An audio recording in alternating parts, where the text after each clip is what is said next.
Yesterday ended last night. Today is a brand new day. Zig Ziglar, American author, salesman, and motivational speaker.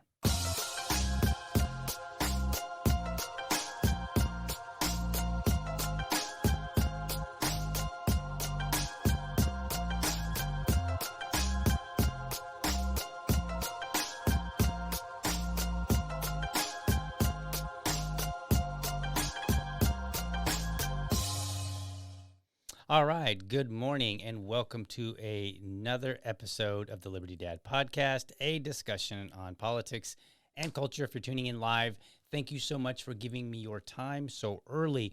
Do me a favor, folks. If you enjoy this show, be sure to like and subscribe to my channel. And for the really serious folks out there, hit that bell so that you never miss an episode. Today, I'm doing something a little different. And I saw somebody on Twitter. They were like, episode 420. Well, unfortunately, not that dinner. Well. Okay, that's the not that different dinner. Oh, good. No one's gonna believe me. I promise. No one's gonna believe me. Anyway, today I'm doing something a little different. I'm bringing on a guest to discuss messaging. Joining me today is Brian Nichols, host of the Brian Nichols Show. He is a seasoned sales executive and communication strategist. So we're gonna talk about liberty, how to do messaging, all that good stuff. So please welcome Brian to the show. Good morning. I feel like I need to be Robin Williams in Good Morning Vietnam. Just start yelling and screaming. I don't know if that'd make great radio or podcasting, though. Right. All right. How are you doing this morning, Brian? Doing great, man. Thanks for having me on bright and early. I love it. I know, right? You know, it was funny. Like, people are like, man, why is your show so early? And it's part dad and part just like competing. Like, on one hand, my son, when he was, as he was growing up, he would shift his sleep schedules all the time. So I was really playing heck to try to get, a time that I could. Man, I'm struggling with words today. But I was really struggling with the time that I could be consistent. And then we got to where we were consistent, and then it was like, okay, well, a lot of big names are in the evening, and I'm like, I'm not really going to compete against them, so morning it is. I hear you. And hey, you know what? That comes down to competitive advantage. So good for you, putting the stake there in the morning time. I like it. Right. So tell us about yourself for people that are not familiar with you. Awesome. Yeah. So I guess I'll start out. I am a sales coach and executive, like you said. I've been in this world since 2018, officially in the podcasting space. Got into Liberty in the early 2010s. Really, it was the Ron Paul revolution, right? Much like most of us, at the very least, waking me up to a different way of thinking. About 2018, I started the Brian Nichols Show. It was your traditional libertarian show where we were all libertarian, interviewing libertarians about why it was great to be a libertarian. And then around 2019, I realized that was only getting us so far.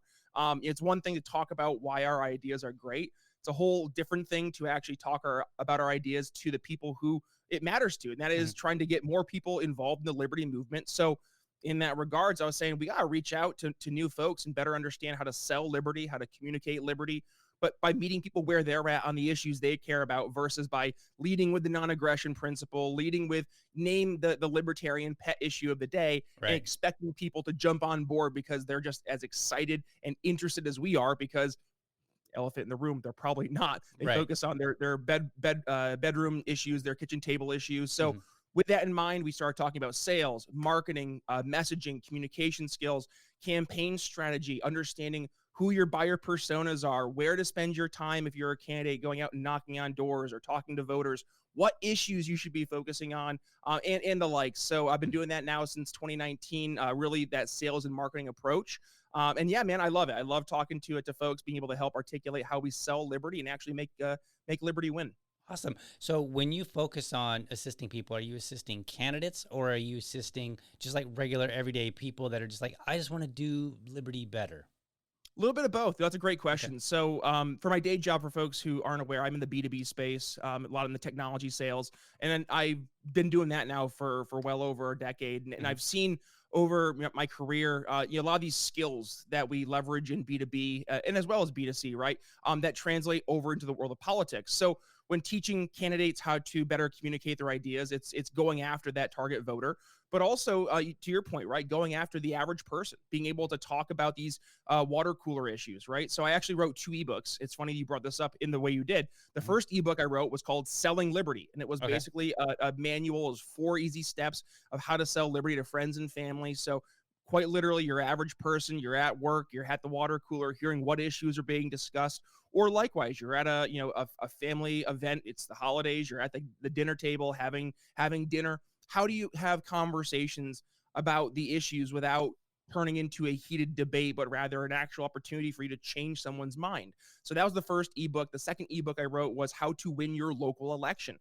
And it was entirely focused from a campaign strategy standpoint for candidates, where you're going out, meeting with the voters, meeting with coalition groups, and trying to build not just your name, but also trying to build that base of supporters who are going to bring you forward to the election. So both are my areas I like to focus on for libertarians, but also I do like big picture stuff too, right? Like where we spend our time when it comes to overall arching messaging, where and how we spend our time when it comes to aligning ourselves on certain issues. So I think all those big picture things though do play down into the what we'll say like the lower tiers, right? When you're having your more one-to-one relationships. Gotcha. So bear with me for a second here. People are saying that there's no audio, but that's Really? weird because I can hear you. You can hear I can hear me. you good too. And people are saying that there is no audio for either one of us. Well, that's inconvenient. Let's see. This is they're saying they heard the intro and that's it. I got nothing because I don't know. Let me put a comment in the I don't know. And you're recording locally, so we could re-air this, right? Yes. Okay. All right. So, I don't. This is really weird. I don't know what to tell people, but I got audio. Like we can hear each other. Yeah. Like if it were like you couldn't hear me or I couldn't hear you, then I would say, okay, there's definitely a problem. And, when I did my mic check, when I got on this morning, I always look for the little green level bar to bounce up and down, and it did. And so I'm like, all right, so so as far as I can tell, yeah. So they're saying no audio for either of you on X or YouTube. That's weird. I don't know what to say. So, I will, or Rumble, either way. This is just perfect. So the key to messaging is to make sure nobody can hear you. It's the big tech censors. They're going after us. They don't want us to sell liberty. Right. I will, let me just, we'll just have to keep going. So I will re-upload later. In the meantime, they get to look at our very tired, smiling faces. Because I too have a kid early in the morning. So, okay. So we'll just have to, we'll have to re-upload this later. And I can do that, and that's fine. So that's weird. I don't know what to say. Sorry, folks. I guess I could just say it like this. Oh, yeah. That's what he said. Yeah. Sorry. I'm being a jerk. I'm just trying to be funny. I'm not really trying to be a jerk. Okay. Anyways, let's get back to talking sales and liberty. Okay. Cool. So you help out a little bit of both. And do you have a preference for, like, is one easier than the other? It seems to me that candidates would actually be a little bit on the easier side because there's kind of a template to be had, where maybe there's not so much a template with individual people because, some people are good at speaking. Some people are not good at speaking. Some people are more familiar with issues. Some people are less familiar with issues. Whereas if you're a candidate, it seems to me that number one, you kind of got to have some level of speaking skills. I mean, I know there are candidates that don't, but that kind of seems part of the requirement at least. And you got to be comfortable talking about all kind of issues. So it seems like you've kind of, on one, you got to accept at least certain realities, whereas the other, maybe you don't. Or am I just mistaken here? No, I think you're hitting on something, but I think the number one thing that it's important to kind of go back to is who's the audience, right? So if it is back to that one-to-one kind of environment, being just an average everyday Joe is good, right? Like Okay. that's good because it gives you the opportunity to go into a conversation like a blank canvas, Hmm. and you can now lead the conversation wherever they start to help drive it. So if you're starting to uncover different problems or pain points that the person you're discussing this with starts to outline, then you can start to dig a little bit deeper, right? Understand more of where those pain points and problems came from, and now you can better adapt your sales and communication skills towards that individual, right? Versus Right. if you're a candidate, yes, you can do that. However, as a candidate, you are still the flag bearer, right? You're the Right. torch bearer for a certain narrative, a certain message. So there are going to be people that you're not going to be able to meet on their playing field, right? Hmm. And this goes to where I've had a big disagreement with a lot of folks in the liberty movement over the past few years. Is just the idea of understanding who your target market is. Hmm. It's one thing to go after anyone, but is that the best use of your time versus understanding who your more likely voters are going to be, tailoring your message to go after that specific person. And it's more of a generalization. Now, libertarians hate to generalize because we're like individualist. Right. But at the end of the day, you do have to generalize when you're doing your campaign messaging strategies, because every single voter, yes, has their own individual issues. But as you start to align them up, and you're going to see some correlations, some similarities between different voting groups. So being able to make sure that you're, as a candidate, hitting on those commonalities, but still leading that overarching message forward. So it's a little bit of yin and yang, I would say. It really depends on who you're talking to. Gotcha. It's interesting. I'm sorry. I'm still a little distracted by this whole audio issue. I was trying to make sure I communicate out to everybody. Like I'm aware. I got it. Show's going on. We will re-upload later. So when you're, when we talk about this, communicating liberty it is part. This is my view. Is that one of the big issues that people have is that they don't really stay in their lane, like you talked about the target market.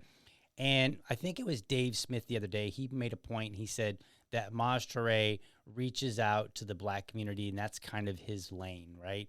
And I think even Maj Touré made that point as well. He's like, "Look, this is my lane. I work with urban folk, right? And that's and I think people need to realize like maybe who is your market translates to who are you best suited to reach." Yes.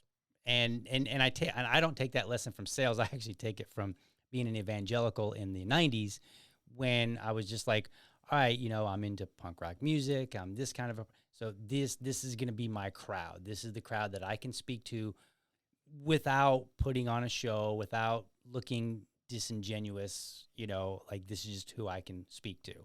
Therefore, that's who I'm going to speak to. Right. So think about it right now where we are Mm-hmm. in 2024 going into 2025. There used to be, it's the old Gary V approach that content is king. Mm-hmm. That's true, but it's not a matter of just having content. It's a matter of having authentic content, right? Right. And that was a piece you were hitting on earlier, is the authenticity. Because right now people are the guard is up, right? The walls are starting to go up. People have been bombarded about different political views, about different the culture has been completely co-opted. Mm-hmm. You see it throughout our society. So to be able to effectively communicate and sell, people are craving, desiring, demanding, I dare say, right, like some authenticity from the torchbearers, from the sales folks. And it's on us to understand where your lane is. If I were to go in to a black community and start preaching libertarianism, I'm going to have way less success than Maj is. And Right. that's just an understanding of my lane versus his lane, and accepting the basic realities that I'm not a black man going into a black neighborhood. I absolutely cannot relate to certain experiences that they have experienced. And who am I to assume just because I can speak well that I can go into that community and convince all of them that they should be card carrying libertarians, right? It's Right. silly. But vice versa, right? If Maj were just to come into a corporate, office and try to start convincing people on the ideas of liberty through his perspective and his vernacular, he probably will have some pushback. Right. And that's maybe a lane that I'm better suited for.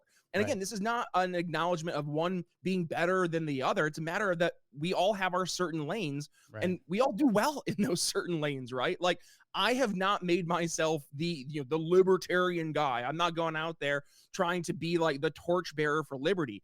My lane is trying to teach people how to communicate these ideas. Like, Right. I'm like you, man. I'm a dad. I got my own stuff I'm doing from like my day job, my own personal stuff. Mhm. Like, I'm building my own businesses. Like, for me, I like this stuff, but it's not who I am. Right. So if I can help add value and teach people how to sell this stuff, communicate these ideas, I'll talk about the issues through, from the current events through a libertarian perspective, that I try to make it so it's easy for your average person to understand the libertarian themes. Like, just did an episode on Daniel Penny and talking about not just the outcome of the case, but why it's important, right? If you're a person who values self-defense, if you're a person who values property rights, like being able to communicate this to people so they know how to talk about this to your average person versus entering into that heated conversation of, it's just another white man in America killing another black man. Now they have open season. Like, Right. no, we're not entering into that conversation. So that's the difference, right? Know your lane, but do so through an authentic approach. Like, don't be something you're not, because people can smell it a million miles away. Right. And that is where there is such a distaste for the idea of a salesperson, is because we always associate a salesperson with that snake oil, like slimy, sleazy, used car salesman kind of perspective. And to be a true like sales champion, you have to be the polar opposite to what the characterization is. Right. It's interesting. Like, and just for myself, I tell people, I'm like, there are certain topics that you're not going to hear me talk a whole lot about, simply because I don't have the necessary knowledge. So, like, and by the way, I'm not going to interrupt, but like Ukraine, Israel, right. I know enough about those, but Yep. like Dave Smith, he's going to go knock it out of the park 10 times out of 10. Yeah. So who am I to like try to be that voice?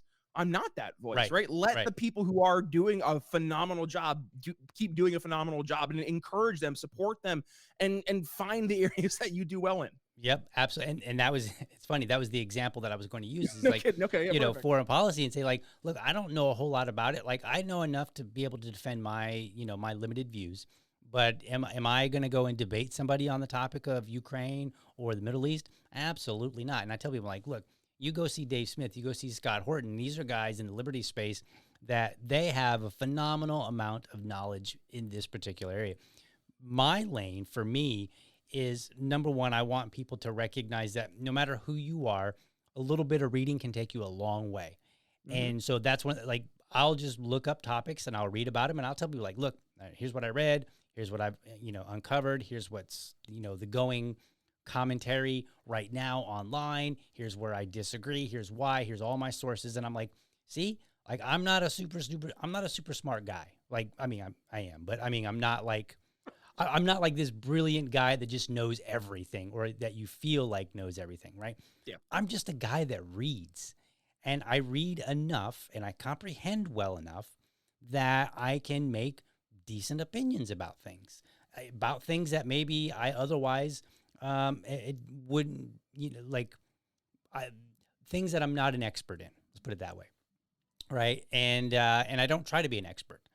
And and I think that's one of the big issues that we have, and I think there's a lot of issues. In fact, let me hear your perspective of some of the major issues that you see in the liberty movement with people trying to communicate liberty. Talking about the issues people wish they cared about versus the issues people actually care about. That's like number one. It's been my blinking red light for the past 5-6 years, right? We as libertarians have some pet issues, right? And let's just address the elephant in the room. The foreign policy conversation that we just kind of dipped our toe into here, right? That is a conversation that a lot of libertarians will carry forward as like their banner issue. The reality is that a lot of folks in normal world, right, not in the libertarian world, I'm not saying they don't care about that stuff, but when you compare their energy that they can devote towards caring about foreign policy stuff that's happening hundreds of thousands of miles away, versus their backdoor issues or their bed bug issues inside, like, That right there is where we really miss the mark. So instead of leading with what we think people should be caring about, hey, you should be concerned about the war or the genocide in Yemen, right? You should be concerned about the genocide in Palestine. Like, these are the conversations that a lot of libertarians want to carry forward. But in terms of actually like reaching a new voting base or reaching new people in, not just like for voters, but to get them as libertarians, small L libertarians, or just liberty curious, right? We have to, and this is my, like, if I was Woody from Toy Story and you pulled the string in my back, I got like 10 sayings I'll say. One of them is meet people where they're at on the issues they care about. So understand, where is the electorate, right? Like, what do they actually, are they concerned about? And right now, the top concerns are the economy. So inflation, cost of living, you look at the immigration issue, right? So instead of like saying, oh, well, we shouldn't be concerned about the immigration issue, because actually immigration is our strength. Diversity is our strength. Open borders, free markets is our strength. Instead of like gaslighting and almost talking past the concern, libertarians have to better understand and better be able to better actually have a conversation without dismissing, right? So instead of just doing the knee jerk, like, oh, open borders response to our immigration issue, we need to empathize, like understand why people are concerned about it beyond the headlines, right? Beyond the narrative. I had this conversation in a podcast back the other day.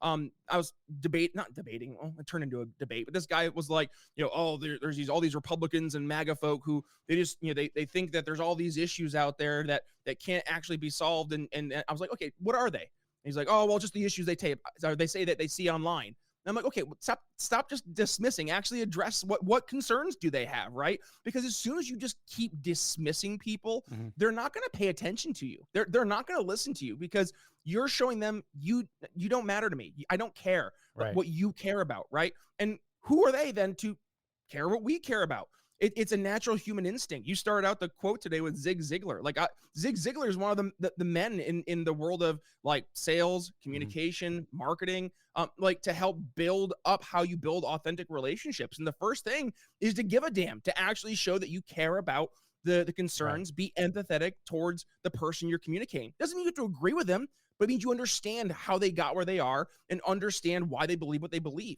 Like, there are folks who are gun-toting, or that are, sorry, not gun-toting. They are the opposite of gun-toting. They are trying to get guns out of our society, right? And in that mindset, I am very passionate. Thank you, Mr. Alien. But like in that mindset, right? Who am I to go in and say, shame on you? This is my right. How dare you want to take away my guns? That feels good, probably, right? To go after that approach. But let's understand, did that person have a loved one that was killed in a mass shooting? Did they have a kid that was killed in a school shooting? Did they have a family member who had some horrible history with guns that has made them feel more uncomfortable around the idea of guns? Let's start to uncover the why. And then we can start to better give a remedy, versus just this like leading with, you need to care about this issue. And if you don't care about this issue, you're a bad person. Right. That whole like you're a bad person mentality is a losing mentality. Yeah. I agree. And then let me ask you, what are your thoughts? Because I have my own. What are your thoughts where, okay, people meet people where they are, but I feel like sometimes libertarians meet them at least on the topic of where they are, but they're not talking on the level of where the person is. And I'm not saying that the person is below us or above us. I'm just saying, like, when I talk to somebody, one of the first things I try to figure out is I try to gauge where they are. What do they know? What do they not know? Because I don't know it. I don't know what you know. And, if you say, hey, man, I'm really concerned about inflation. And then I start saying, okay, well, let's talk about the Fed. We need to end the Fed. I don't know if you're really on board with that, how much knowledge you have of that, if that's really going to motivate. I don't know anything, so I've got to figure that out. And I feel like a lot of libertarians will just kind of dive right into, oh, they said something that I like. Let me dive in as if I'm talking to myself. Yep. I mean, do you feel the same way? In sales, we call this show up and throw up. Yeah. Okay. Show up and throw up. So when you hear, so in sales, right, the show up and throw up, you're going through your pitch. You then open up the discovery part of the conversation where you're trying to uncover more pain points, right? And you hit on one issue: economy, inflation, cost of living, whatever it may be. And then you just start showing up and throwing up, right? Oh, that's your issue. Well, good thing that you talked to me because we have a perfect solution. We can talk about X. We can talk about ending the Fed. We can talk about, getting rid of the income tax. We can talk about and go through the libertarian solutions. And that's overwhelming the person. Right. But let's understand, why is this a problem for them to begin with, right? And this is something I talked about when I was over on Matt Kibbe's show over in the Blaze a few years ago. To sell liberty more, ask more questions. Meaning you're probably going to speak less. And it's actually funny. We started our conversation today. You were saying how, like, hey, some of the, I'm guessing candidates are good as candidates because they're able to go ahead and actually speak better. And that's true to an extent, but the best salespeople I've actually seen are those who ask the best questions, meaning you're not saying as much. Right. If I were to ever and I have apps that show the call breakdowns of who talked during what. I have a podcast where I talk 90% of the show, right? Because it's my show. Right. But when I'm on a sales call with a customer, I maybe speak 20, 30% of the time. Most of those questions I'm asking, or there's the answer to my point. Most of the things I'm saying are questions. I'm trying to dig a little bit deeper. So going back to where do we meet the average person where they are on these specific issues? Inflation, cost of living, immigration, whatever the issue might be, is to hear the concern and then simply lean back and say, tell me more. Can I, why is that an issue? Like, to get them to start peeling back the layers of the onion, because what we're going to find inevitably is that there is some trigger event. There is something that has pushed them to go down this path of this being an issue. It may have been a job loss. It may have been, an injury that put them out of work for a while. It may have been, death of a loved one. It may have been a new kid.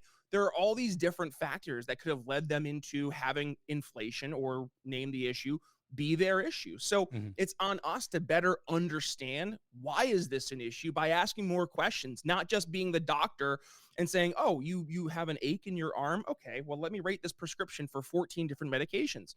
What's the doctor going to do? They're going to say, oh, your arm hurts? Tell me more. When did it start hurting? What were you doing? Were you climbing something? Did you fall? And they're going to try to understand, did this pain come from a physical ailment? Did it come from something else? So then they can better diagnose, right? And actually treat the actual problem versus trying to just treat the one symptom. It hurts. Okay, let's understand the why. So ask better questions and actually say less. The doctor analogy is kind of interesting. There's a video. It's that psycho. I call her psycho woman. She's Leanna Wen.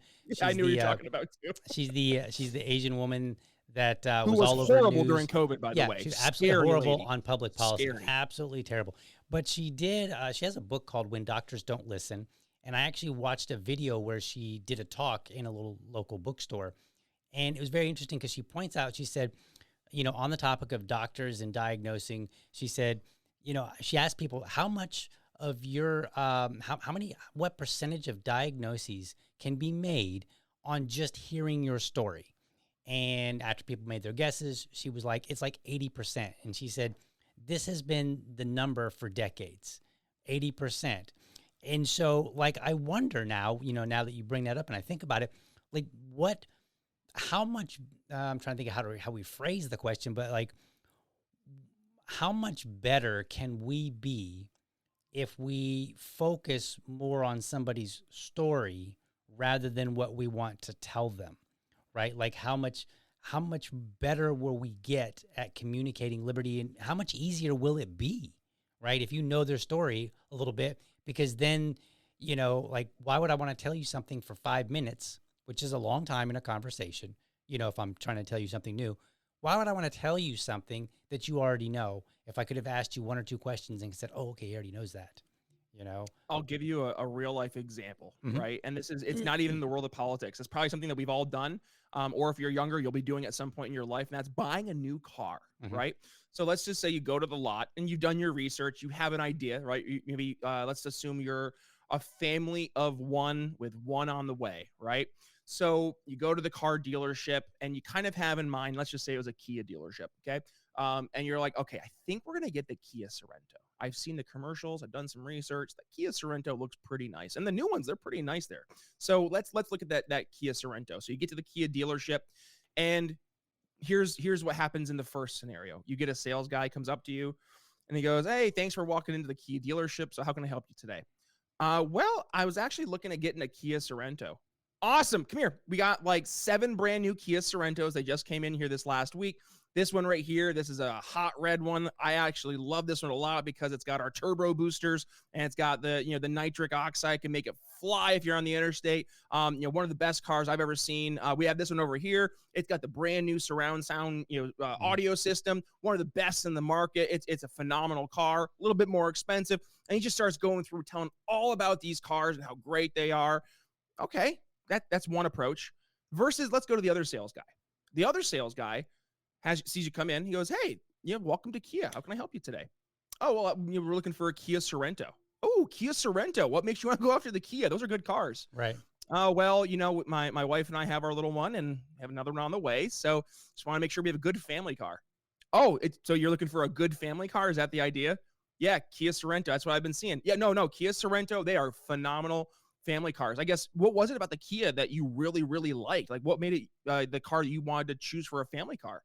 "Well, we really appreciated the comfort of the car, and from what I can see, the safety of the car. It looks like it's top notch." Mm-hmm. "Oh, gotcha. So comfort and safety are like the top issues you were concerned about with the Kia?" "Yeah, 100%. "Gotcha. And you said you have another little kid in the way?" "Yep. Are you planning on growing your family after that?" We've talked about it. We might have a third or a fourth. I don't know. We'll see."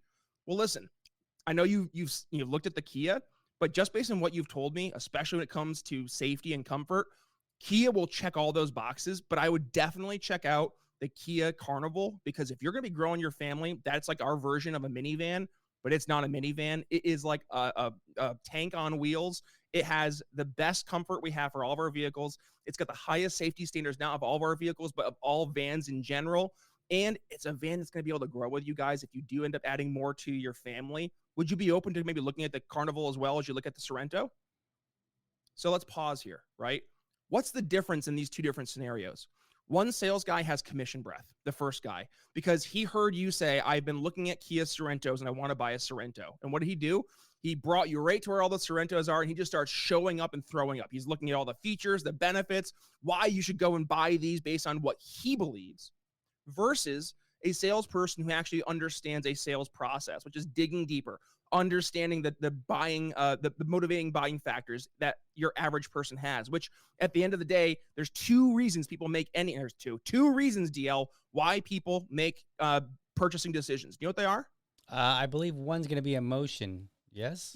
So people make decisions based on emotion, yes, and they rationalize it with facts and logic afterwards. Mm-hmm. But those emotions, right? And let's go to those. There's 2 emotions. I should have started there. There are 2 emotions that people make buying decisions on, and they are hope of gain and fear of loss. Okay? So if we bring those back to their starting points, every person you're talking to is either hoping to gain something or having a fear of losing something. Mm-hmm. So it's actually funny. One of my sales mentors, he used to be a Mormon, and he would go and do the Mormon missions and stuff. And he used to tell me, he's like, "Listen, being on the missions, it was nothing more than a sales conference. I'm going out, I'm talking to people, and I just got to figure out, do they want to go to heaven or are they afraid to go to hell?" Right? And that was the sales pitch that he would make based on the understanding of what that person wanted or was afraid of. So if he just went in talking about how great, the Mormon church is, how awesome Joseph Smith was and his little tablets and stuff, right? Like, and if you believe in Mormonism, you're going to get to heaven. And if he only led with that, right? He's going to lose so many possible options of people who could be a customer. But again, it just goes to understanding who the customer is. And you do that by just caring, being authentic, and asking questions that help you understand who they are, where they are today, and where they want to be based on why they're there in the first place, what problems they have, what pain points they felt, and can you actually solve them? And that's the other thing too. If you can't solve somebody's problem, don't pretend you can. Say, "Hey, listen, I love this. I wish I could help. I can't. That's not where I add value." And I've had to do that. I mean, there was one, I work in the tech world. There was an opportunity. It's going to be like a 5,000 seat contact center opportunity. And I was like, whoo, that would be a nice commission. However, my company, we don't play in that space. That's not our world. So I had to say thanks, but no thanks. I can't help. And that hurts. But guess what? 3 weeks later, that same guy had a buddy that he had connected with. And he was like, "Hey, he can't help me, but he could definitely help you." And I got a referral out of it. So always be authentic. Be authentic, but lead with value and understand where you can help and where you can't. Right. Yeah. And it's, I think part of that is just kind of understanding what you're good at, right? And trying to focus on that.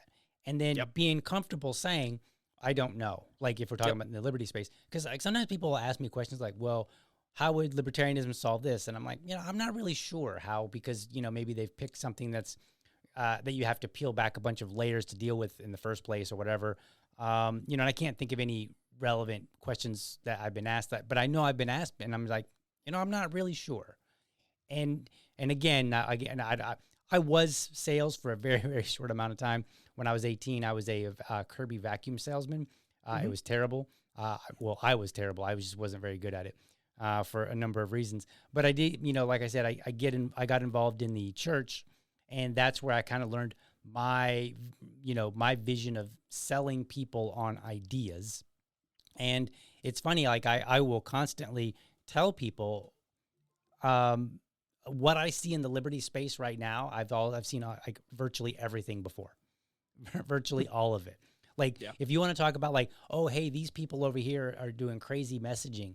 What do we do about that?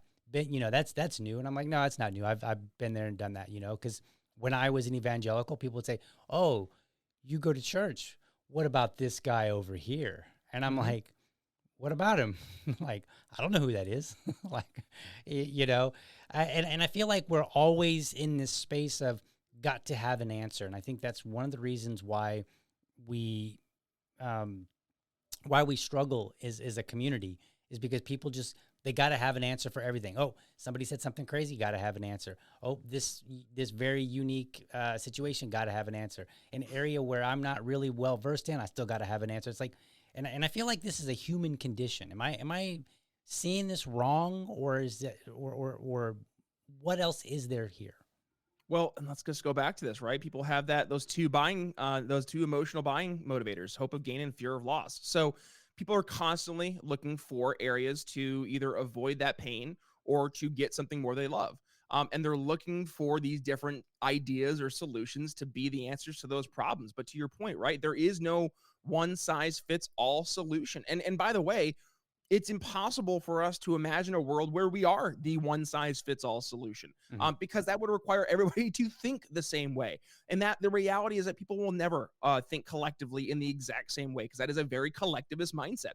As libertarians, we have to understand and embrace the fact that we are very individualist at our core, and we do believe in community. We do believe in coalitions, but we understand that at the end of the day, every single person is their own person. So to assume that we can give a one-size-fits-all solution that's going to be a perfect solution for every type of problem we see is goofball, right? So we need to understand and take a step back and say, listen, I can't promise you that libertarian solutions will forever and always be the right answers. There's a lot of libertarians who have been leading with this open borders narrative for decades. And now we're really starting to see not just the outcomes from the policy as it pertains to the number of immigrants coming over the border, specifically the southern border, right? And are illegal, right? That's the terminology. They are illegal immigrants. But also let's talk about the cultural impacts there, because the gaslighting, or at the very least, the dismissing of the concerns, as we were talking about earlier, for folks who, like, oh, well, open borders is actually good. Oh, who's going to go and pick your crops then, right? All these very, very rude dismisses of the problem. And then you look at the actual libertarian solution. Well, what is the libertarian solution where we are right now? And I think this is the other thing too, like, we have to live in the real world. We can't lead with the idea and expect it to be implemented perfectly in our libertarian utopia if we're not in libertarian utopia. Like, and this has been the back and forth of let's just stick with the immigration conversation. Is it open borders? Well, we have to end the welfare state first. Right. Are we going to end the welfare state? Probably not. And this is where we have to be able to acknowledge the real world. Yes, an open borders would make sense if we didn't have a welfare state. However, to get to a world today in 2024 without a welfare state would be one of the biggest lifts. So let's address the problem that we can actually address first, and then work on addressing the larger problem. It's not to say that we just say, oh, well, then we just have to open the borders, right? Because we'll get to that. We'll get to that welfare state eventually. No, Mhm. we have to be able to walk and chew gum at the same time.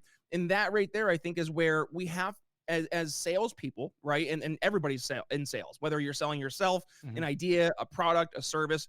If you're talking to somebody about an idea, you're selling. Mhm. And if we lead with this perspective of like, our solution is the only way to go about it, and this is the only way that we can actually have success, then we will turn people off.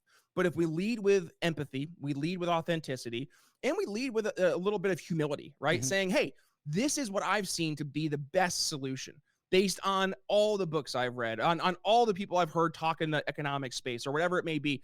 This is the best solution.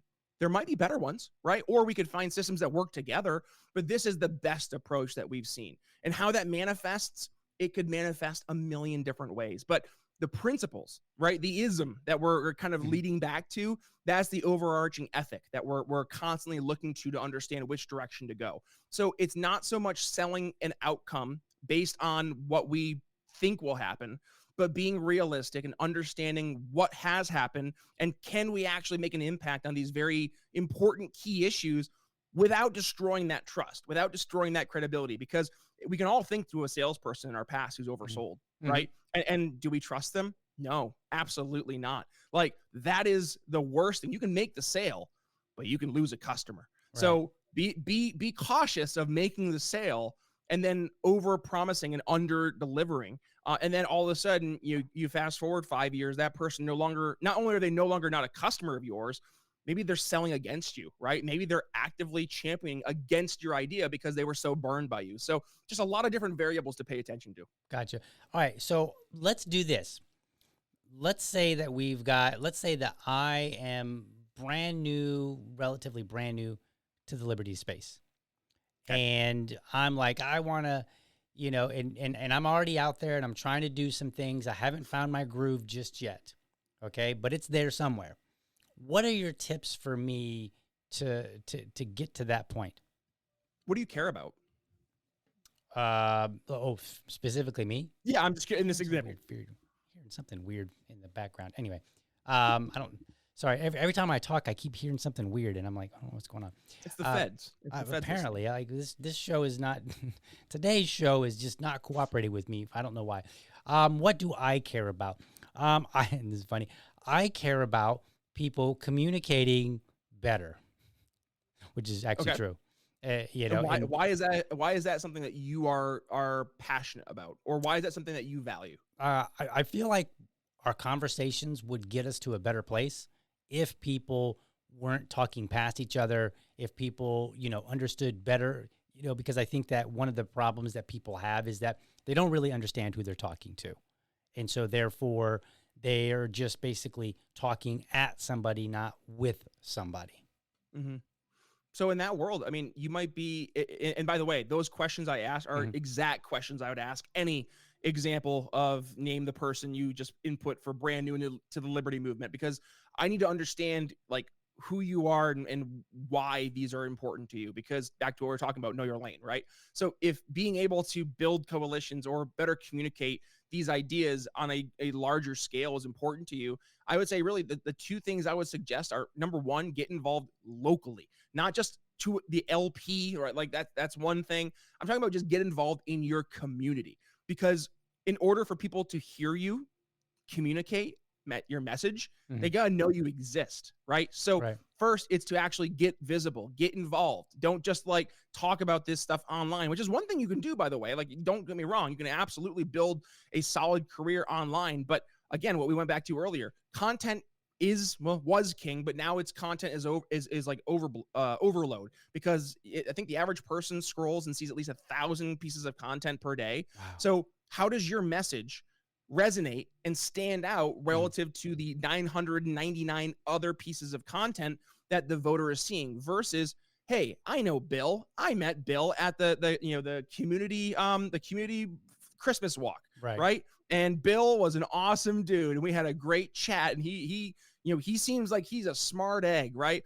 And then all of a sudden you see Bill again, and all of a sudden you build this connection. with real people. So that's the first piece. The second piece I would say is to understand what you're trying to accomplish. So to your point, right? Like if we can build a better system to communicate these ideas, to message these ideas, then it can help create a better world where we can communicate with each other without dismissing and not talking past each other.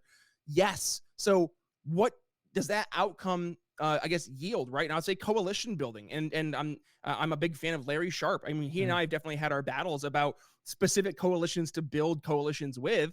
I think it's important not just to build coalitions, but they have to be folks that you have like-minded outcomes based on like-minded principles and values. Not the outcomes is not the only piece of it. And I think that's a very important lesson for libertarians to learn back with the BLM protests in 2020. Just because we have similar outcomes does not mean that we are friends. Does not mean we are allies.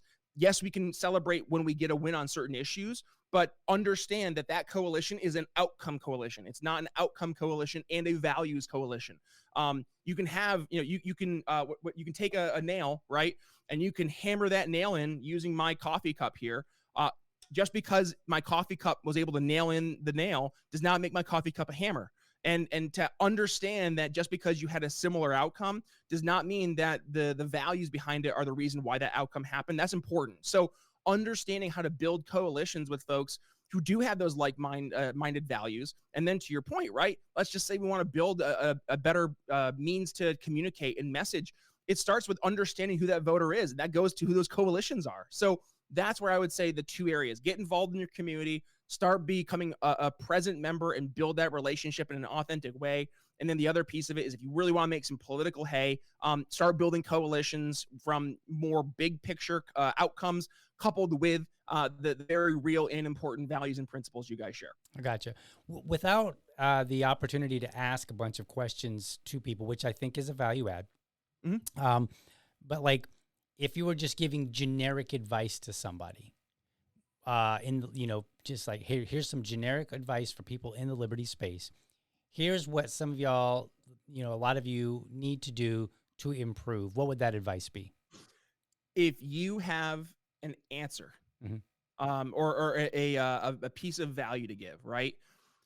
When you're presenting that value, think to yourself, why would I be saying this, / what questions could I be answering that would lead to this value or this response, right? So for example, and just let's use Dave as the example for the whole Israel Palestine issue over in the Middle East, right?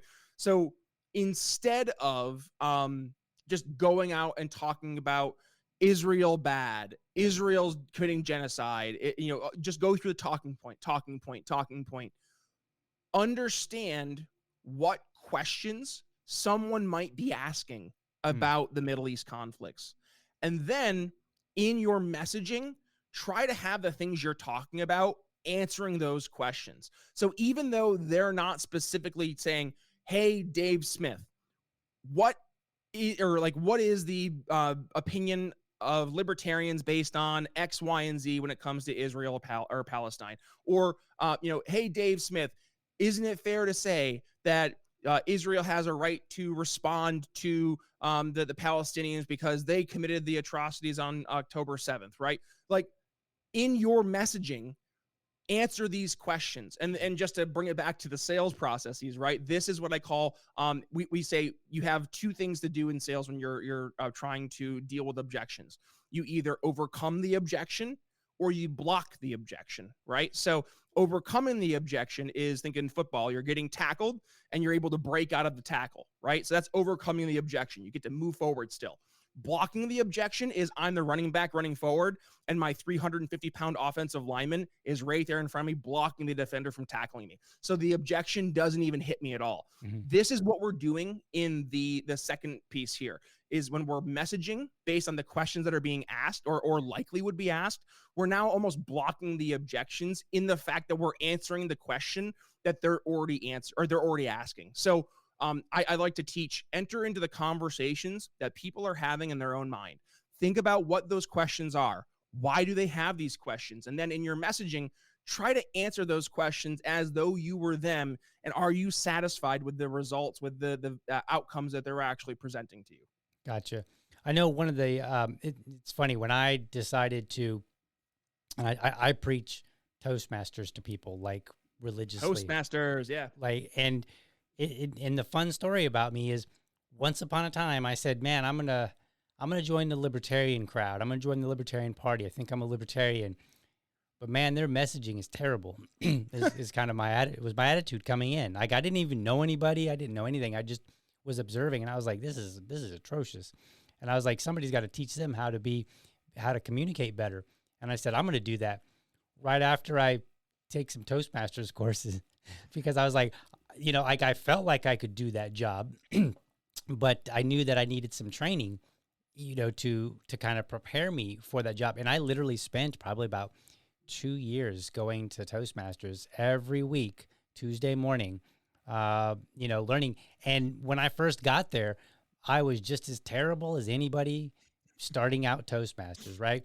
And the real fun part is I actually got pretty well known, not for my public speaking skills in the Toastmasters groups that I was in, but for there. I don't know if you've ever been to one, but they have a segment where like you might be giving your speech and then I might be the person that's coming behind you to give you some critique. So I have as much time as, I have maybe like 5 minutes to work on my critique. I don't have much time. And then, and then I give that feedback and you actually learn how to give meaningful feedback. And at first it was funny because at first, like you would find that speaker that's really good and you would go up and you're like, and you just like, you weren't sure what to say because you're like, you were really good. Like, I don't think you could improve at all.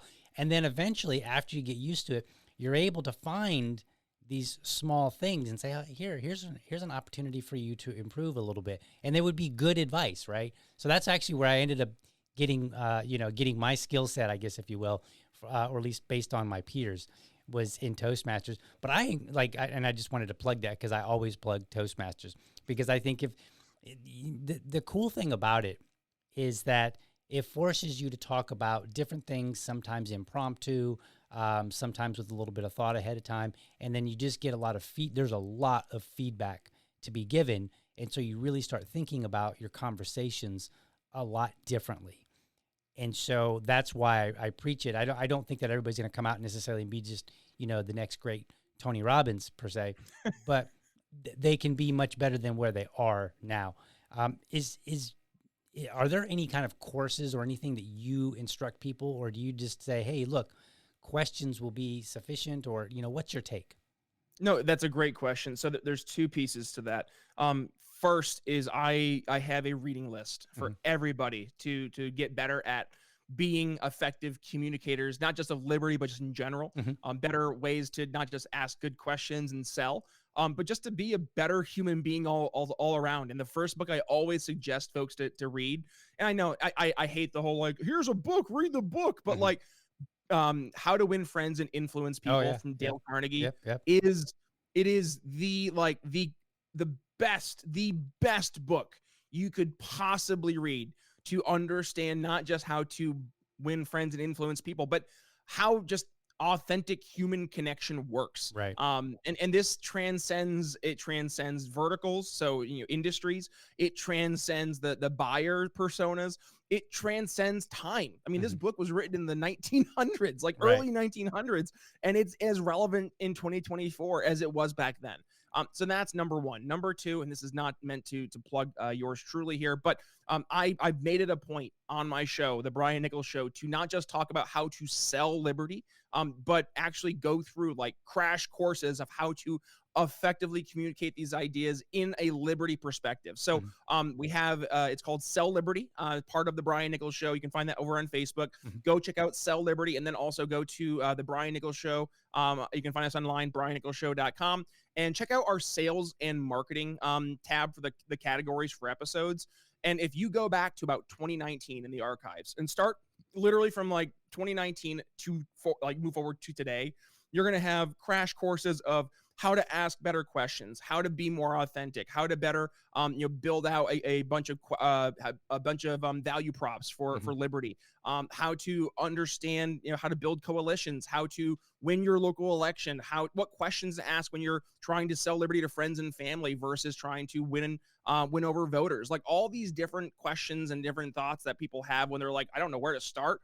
We cover it in great detail. It's yours truly. And then also Jeremy Todd. He did a lot of good stuff there Yes, for us yep. back when we first kicked off Sell Liberty. So he and I did a lot together. And then my buddy Chris Goizetta, he's a marketing guru. He joined us for a few of them as well because marketing and sales are kissing cousins. So a lot of the things in marketing correlate over to the world of sales and vice versa. And then our good buddy Remzo Martinez, he does a lot in the marketing world as well. So having him on the show weekly, we talk about not just the current events now, we do our week in review, but we also talk about when we can, how to better sell or how to better message or market these different areas when it comes to like very divisive or controversial issues like libertarians supporting Donald Trump versus the libertarian candidate. But maybe that's a different can of worms for a different day. Right. All right. Okay, so we're coming up to our time. So final words, and then I'm going to put you backstage real quick, do the closing and whatnot. So final words, good sir. Meet people where they're at on the issues they care about. That's the number one thing libertarians can do today to become better communicators of liberty and better sales folks of liberty. People don't care how much you know. They don't care how many books you have read. They don't care about all the principles that you espouse. What they care about is that you care about the problems that they're facing and that you actually understand those problems and you're trying to offer legitimate, authentic solutions to those problems. So understand who your buyer is, right? Meet them where they're at. Lead with value, lead with questions, and don't lead with the ism, right? Don't lead with libertarianism. Lead with understanding who your buyer is in this case, or who your voter is. If you're a candidate, right? Understand your ideal voter persona, and then go after them. Don't go after the voters you wish would vote for you. Go after the voters who will actually vote for you. Don't lead with the problems you wish people cared about. Lead with the problems people actually care about. So if you want to learn how to do that more effectively, you can find yours truly on Facebook, on X, at B Nichols Liberty. You can find me over on YouTube, Rumble, all the other favorite video platforms, as long as I don't get nuked. We upload about 3 episodes per week, so just hit that subscribe button. And folks, if you got some value, I would love to go ahead and hear from you. So shoot me a message. You can email me, brian@briannicholsshow.com. And otherwise, I think this has been a nice kind of crash course, man, into sales 101 when it comes to liberty. So I hope there was some value here today. Awesome. I enjoyed it. I'm going to put you backstage. Hold tight for just a moment. And folks, I want to thank you so much for watching. Hope you found the episode informative and inspiring. Be sure to catch me Monday through Friday, 7:30 a.m. for an informed discussion on politics and culture. By the way, I'm always looking for dads to join me for Dad Talk. Dad Talk is my series where I invite everyday dads on to talk about what's important to them in the context of being a dad. No argument, no debate. Dads choose the topic. It's my way of raising dad voices. Make sure that you're subscribed to my YouTube channel, or if you prefer my Rumble channel, you can go to youtube.libertydad.com, or you can go to rumble.libertydad.com. While you're there, let me know how I'm doing by leaving me a comment. Last but not least, I want you to remember, if you're a champion of liberty, your business is people and your product is liberty. I want you to have a great week. Catch you next time. But for now, I'm out.